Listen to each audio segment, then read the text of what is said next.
Hey Dan, sometimes you just find yourself in a situation where you need a potluck dish, right? Someone says, bring a dish. Right. You may be getting together with friends or family, or in our case, for the past 3 days, we've been getting together with some people we've been working with, and it was an intensive 3-day 3 days hunkered down training, right? But it went by fast. It did go by fast because we stayed awake, because we stayed nourished. We had some good food. We did. So we're sharing some of our go-to potluck dishes. And we'd love to hear from you what you bring for a nutritious and delicious potluck item. But we want to think about things in the 4 food groups. So Yes. Dan, remind the people, what are the 4 groups we're talking about? Right. We have fruits, vegetables, legumes, and whole grains. And with the whole grains, I like to put in the nuts and seeds too. And especially in a potluck situation, I mean, your nuts and seeds are so good just to have out for everybody to enjoy. So we had those Baruka nuts. Barukas. Baruka's nuts are so good. They're great. So nutritious, so high in antioxidants, so high in protein. It's just a satisfying snack. And it was fun. It was a fun, different item that, when people hadn't seen them before. We also had some whole cashews that were, they weren't roasted. They're raw. That's what I'm trying to think of, raw. You want to try to see if you can get your nuts and seeds in raw form, because what does the roasting do to the nuts and seeds, Dan? Well, many times it can bring out some of those cyclic amines, which can be carcinogenic, which can be detrimental to your cells. So you want to not always have roasted nuts. Everyone likes a little roast on their nuts, but not around the kids, please.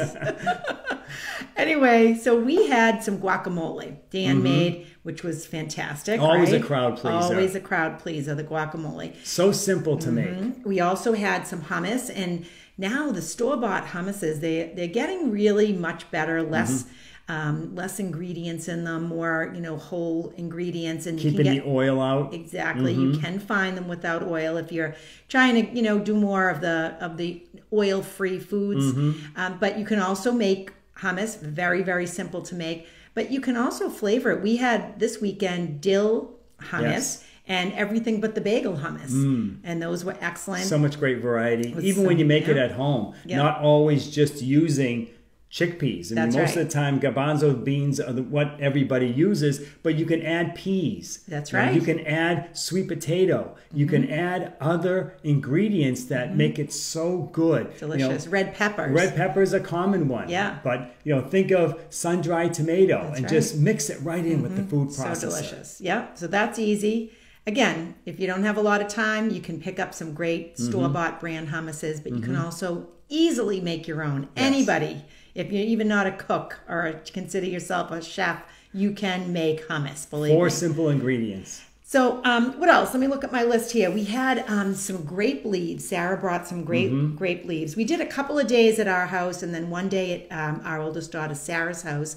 And we made TikTok pasta. If you've never had TikTok pasta, we make it plant-based version. It's outstanding. You can either Google vegan TikTok pasta. I'll also post the recipe here. And we use chickpea pasta. That's Again, right. Yes. although pasta is a processed food, we go for the high nutrient density with processed foods. Chickpea pasta, one of our favorites. So good.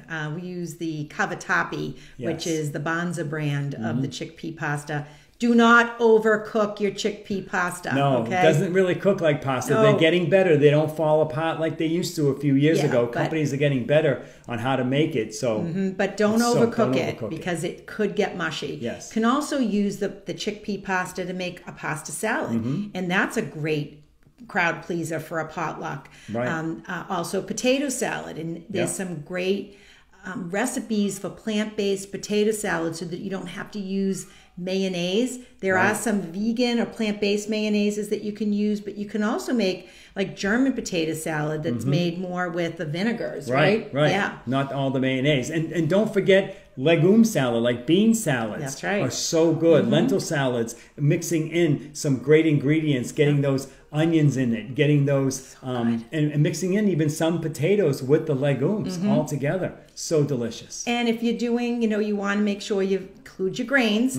Sarah made a farro salad. I'll post that recipe here. That included, too, some of the fruits because you want to have some fruit available. She had pineapple. Yeah. She had some cranberries in with it. Just made it tart and sweet with that grain. So good. And if you go to Trader Joe's, if you have one near you, there are the dried cranberries that are not sweetened.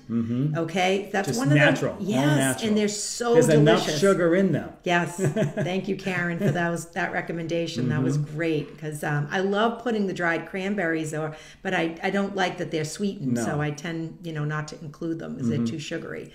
But so that's great. You can and even a green salad if you want to just put something together, whether it is mixed greens. Kale greens, all different kinds of greens, throw in some grains, throw in some other veggies. We had some air fried broccoli that we included with our salad. That's great. We had some corn, which we included with our salad. Corn on the cob, that's great. Corn on the cob we on just the side. Made the corn on the cob. We just, snapped it in half. And so those are great. Smaller pieces, easier to handle. Right. So whatever is in season, but make sure you've got your fruit. It doesn't have to be a cut up fruit salad. You don't have to sit there and cut up all the fruit. Just get some whole fruit. Get what's in season. Make it special. This weekend, we had peaches, cherries. We had apples, oranges, clementines, bananas.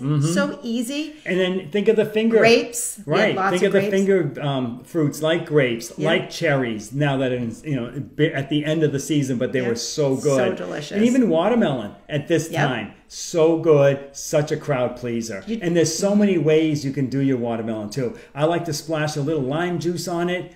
Wow, that will really get everybody's attention. So delicious. Yes. But again, you want to make sure that your potluck, especially if you're hosting, right? You want to make sure you have plenty of water for people. You want to keep them hydrated. Yes. So fresh water, make sure you have plenty. Fruits, vegetables. Think about the legumes. Yes. Also the grains. A fried rice, something you can make ahead of time. It's good warm. Cold. It's good cold, right. Even if it's sitting out for a while, and you can be so creative with your fried rice, so that's awesome. The farro salad that Sarah made, grape leaves are fantastic, nice finger food. Yes. Olives are fantastic. You get some fat in there, and they're delicious. And people really just love to, get some toothpicks, have those, funky olives. They're really great. So good. So many. What else? Let me see. The TikTok pasta, as I mentioned, yes. I'll put that here. Oh, we had somebody made, it was delicious. It was a Thai curry salad. It was made with rice noodles. That was very delicious. I'll see if I can get the recipe for that.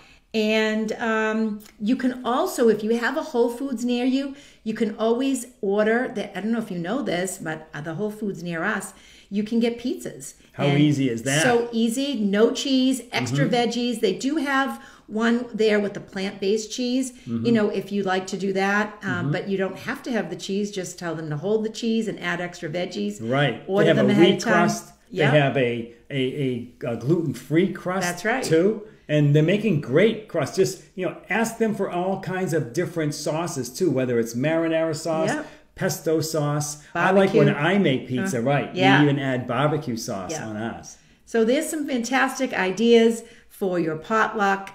Let us know what you bring to your potluck, or, whether you're hosting or whether you're going somewhere. We'd love to hear from you. And don't forget the words of my dad, keep it nutritious and delicious, because that's what makes you feel ambitious. So good. See you next time. Bye-bye.